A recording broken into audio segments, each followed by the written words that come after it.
Hello everyone. आज हम पढ़ने वाले हैं एनसीईआरटी मैथ की जो न्यू अपडेट बुक है उसकी एक्सरसाइज नंबर 1.1।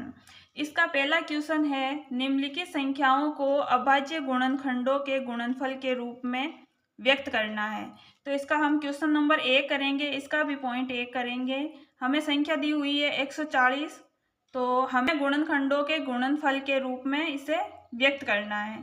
तो हम इसका क्या करेंगे, हम इसका अभाज्य गुणनखंड करेंगे। तो अभाज्य गुणनखंड कैसे करते हैं?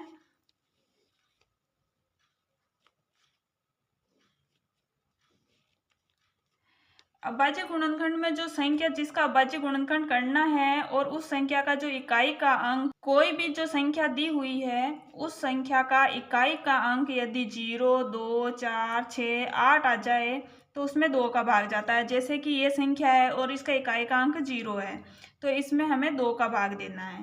तो हम देंगे 2 का भाग। 140 में 2 का भाग कैसे देते हैं? 2 का भाग देंगे तो 2 सत्ते 14, 0, ये वाला 0 यहाँ ऊपर पटक दिया, हो गया। यहाँ आ जाएगा, हम लिखेंगे 2 का भाग दिया, आ गया 70। अब इसके भी पीछे इकाई का अंक 0 आ रहा है, तो इसमें भी हम 2 का भाग दे सकते हैं। दोबारा हम इसमें 2 का भाग देंगे तो आ जाएगा, इसी तरह देंगे तो यहाँ आएगा 35। अब इसके अंदर 2 का भाग नहीं जाएगा क्योंकि इकाई का अंक 5 आ रहा है। तो विभाज्यता के नियम के अनुसार अभाज्य संख्याएं कौन कौन सी होती है? अभाज्य संख्याएं, अभाज्य संख्याएं वे संख्याएं होती है जिनमें सिर्फ स्वयं का और एक का भाग जाए। जैसे 2, 3, 5, 7, 11, 13, ये आगे चलती रहती है, जिसमें सिर्फ स्वयं का भाग जाए और एक का भाग जाए। तो इसके पीछे इकाई का अंक 5 आ रहा है, तो जिस भी संख्या का इकाई का अंक 0 और 5 आ जाए उसके अंदर हम किसका भाग देते हैं? 5 का। तो यहाँ 5 का भाग देते हैं, तो 5 का भाग 35 में देंगे तो कितनी बार जाएगा? 7 बार। अब 7 तो खुद एक अभाज्य संख्या है, तो 7 के अंदर किसी का भाग नहीं जाएगा, इसके अंदर स्वयं का भाग जाएगा। तो कितनी बार में जाएगा? 1 बार में। तो इसको हम अब इस प्रकार लिख सकते हैं, गुणनखंडों के गुणनफल के रूप में व्यक्त करना है तो हम लिखेंगे, इस पैटर्न को हम यहाँ पर लिखेंगे 2 गुणा 2 गुणा 5 गुणा 7। अब आपको पता है कि गुणनफल के अंदर जब इस 2 की घात 1 और इस 2 की घात 1 जब हम आधार समान हो और कोई संख्या को गुणा कर रहे हैं तो उनकी घातें जुड़ जाती है। तो 2 की घात कितनी हो जाएगी? 1 + 1 बराबर 2 की घात 2। तो हम इन दोनों की जगह ऐसे लिख सकते हैं, 2 की घात 2 गुणा 5 गुणा 7। ये हमारा व्यक्त हो गया किसके अंदर? अभाज्य गुणनखंडों के गुणनफल के अंदर। ये हमारा आंसर हो गया।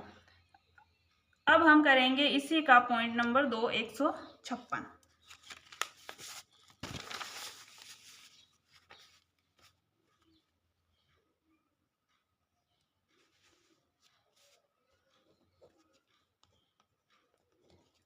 जैसे हमने पिछली बार पहले क्वेश्चन में किया उसी तरह होगा। यहाँ पर हम 156 का करेंगे गुणनखंड। तो जिसका इकाई अंक हमने पीछे देखा था 2, 4, 6, 8 और 0 आ जाए तो उसके अंदर 2 का भाग जाता है। तो हम इसके अंदर 2 का भाग देंगे। 156 में जब हम 2 का भाग देंगे तो हमारा आएगा 78।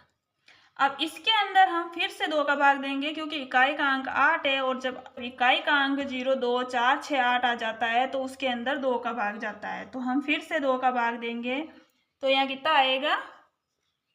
39। अब इसके अंदर तो 2 का भाग जाएगा नहीं क्योंकि इकाई का अंक ना 0 है, ना 2 है, ना 4 है, ना 6 है और ना ही 8 है। तो अब इसके अंदर किसका भाग जाएगा? तो हमने विभाज्यता के नियम पढ़े हैं और उन नियमों के अनुसार जब संख्या के जितने अंक दिए हुए हैं उन अंकों का योग अगर 3 से विभाज्य है तो उसमें किसका भाग जाता है? 3 का। तो 3 और 9 12, 12 में 3 का पूरा पूरा भाग जा रहा है, तो यानी इस संख्या के अंदर किसका भाग जाएगा? 3 का। कितनी बार जाएगा? 3 के पहाड़े में 39 कितनी बार आते हैं? 13 बार। 13 तो खुद अभाज्य संख्या है, तो इसके अंदर किसका जाएगा? 13 एकम 13। अब हम इसको अभाज्य गुणनखंड के गुणनफल के रूप में व्यक्त करेंगे। तो पहले तो हम इसको है जैसे जैसे लिखेंगे, 2 गुणा 2 गुणा 3 गुणा 13। अब 2 की घात इसके ऊपर भी पावर 1, जब कोई भी पावर ऊपर नहीं दी हुई हो तो हम 1 मानते हैं। तो गुणा गुणा गुणा करना है, कोई भी पावर नहीं दी हुई हो तो हम इसे 1 मानते हैं।